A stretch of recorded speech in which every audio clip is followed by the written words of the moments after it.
Welcome to toy-polloi.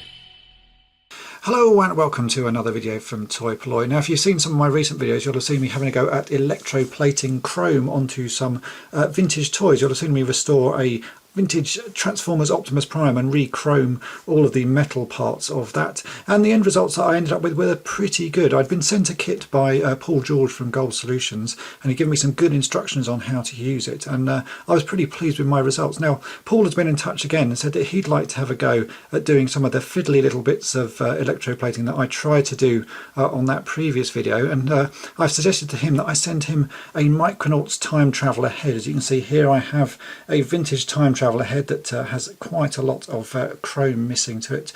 So I'm going to send this along to Paul, and he says that he has some new techniques that he's been trying for electroplating these very small items. So I thought it'd be best to send this to him because he really is the expert at doing these, and we'll see what sort of results that he can come up with, and if it's proves to be good, I will have a go again, because the kit he sent me, apparently I can do all of this myself. So here is the little head that I have. I'm going to stick this in the post, send it over to Paul at Gold Solutions, and he's going to have a play with this and return it to me, and we'll see what it looks like. We can then compare it to some of my other Time Traveler heads, and also the ones that I've re-chromed using the Micronaut liquid chrome pens. So let's get this in the post and we'll see what he can do. During the electroplating process, Paul very kindly sent me some images of his progress. So the first stage is to coat the head in a conductive paint. This is done with the spray paint, as you'll have seen me do in my previous electroplating videos. This head is then copper plated. This takes about an hour to do.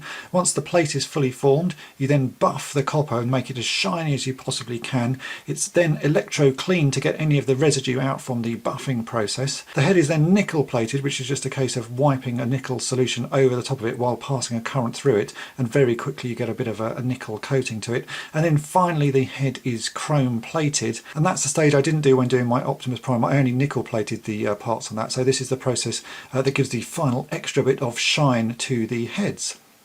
So today's the day. I've received a package back from Paul with the two heads in. I've not opened this, so I thought I'd open it on camera. So if we get the package here, and I'll just quickly tear this open if I can. So, and inside there's another envelope, and inside that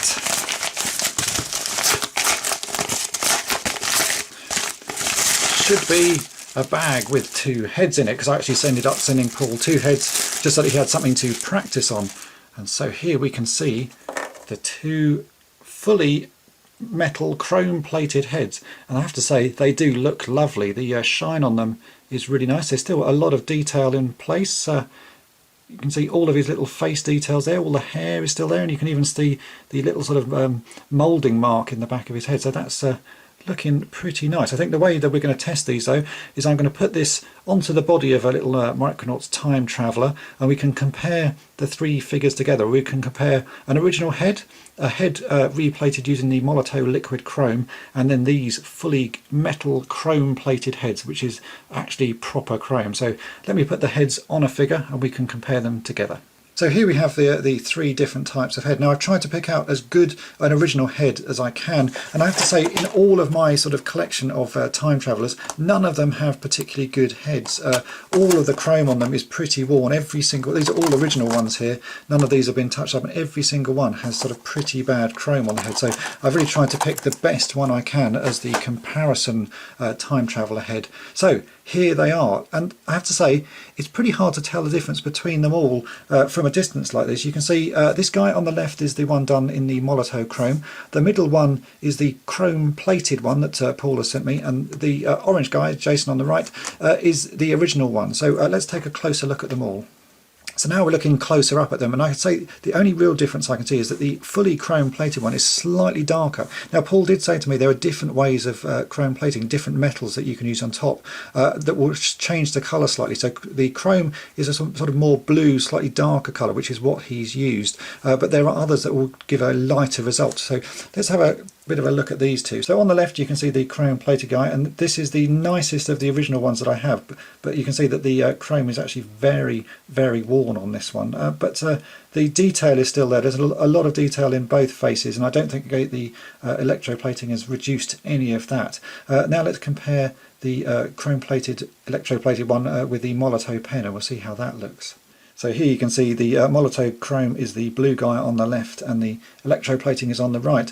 And again, I think the comparison is pretty good. Obviously the Micronaut pen you cannot touch and does wear off pretty easily. This guy, I sort of painted him maybe sort of 3 or 4 weeks ago, and as you can see he's still nice and shiny, but over time that will dull, whereas the fully electroplated one, that's how it will look forever. It's now nicely encased in metal, so it's a very hard wearing little head there. I have to say, I think it looks pretty good. It's a really nice result. The detail is still there. There's all the detail of his face, and you can even see the hair sort of lines, so there's a nice lot of detail there going on. So as you can see, the electroplating does give some really nice hard wearing results, and we know that that's really never going to change, whereas the other two, the chrome does wear off over time. So I'm really pleased with the results that Paul has managed to get, and I'm now going to have a go and use the kit again. And I have a few more heads here in my collection that are in a pretty sorry state with, as you can see, this guy's lost most of the chrome off the back of him. So I'm going to have a go myself and re-chrome some using the electroplating kit and see how I get on. So big thanks again to Paul from Gold Solutions for doing this for us, and thanks for watching. Thanks for watching Toy-Polloi. Subscribe for more great videos.